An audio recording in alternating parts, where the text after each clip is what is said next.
technology, environment, and design. So we're talking about cognition, thinking. What do we do in the processes when we engage in technology, entertainment, and design?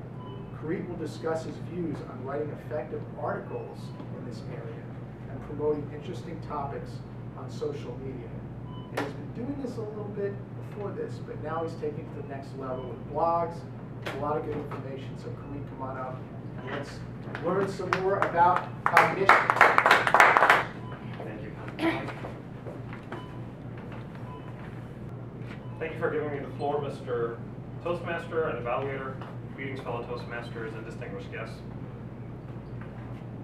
Perhaps the toughest job of a writer is not to get caught up in the viewpoints of the critic. What do you think then the toughest job of a critic is? Not to get caught up in the viewpoint of the writer. I think that's what makes for honest and compelling writing. You can't lose sight of the passionate topics that empower you, but you've also got to learn to be critical or not overcritical of yourself and others that you may be critiquing, or that you're reading their articles and critiquing or providing feedback. Over time, changes have been made to how we present prose and content online. And if you start blogging online, you're essentially sharing your articles and providing new types of media and mediums to interact with the audience, be it multimedia, videos, music, or even virtual reality.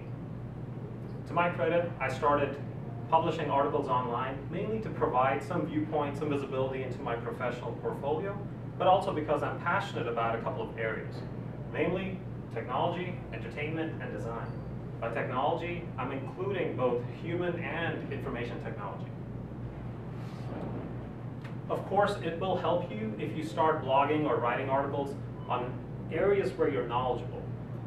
But I've also picked topics where I aim to learn over time, and that is just fine. One of my domains that I've picked for a multi-part article series is cognitive learning. As Mike said, cognition is the use of your senses, your sense of touch, smell, fear. All of this comes into cognition. And I've received a lot of positive feedbacks and accolades in that effort, and that's great. The next series I'm planning on embracing is a little bit of game theory.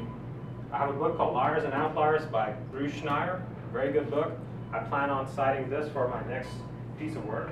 But in this process, I've embraced certain skills, and I'm going to talk about the top three: brevity, citing sources, and engaging the audience. Brevity, being brief in your articles. I don't have the luxury of writing, well, I can write, but I don't have audiences that'll spend more than 5 minutes. So I have to be brief. I have to cite sources so that you can verify the veracity, the authenticity of the content. I use hyperlinks or reference sections. And finally, feedback. I have to engage the audience. If you're reading my articles, I like putting questions in the content itself, and I solicit feedback at the end. And I also answer the feedback, positive or negative. You can't run away from it. And that's what promotes authentic content, keeps your content fresh, keeps you active in different areas that you want to explore, and you'll have repeat readers coming back. I hope these tips will help you in your journey. Thank you. Thanks.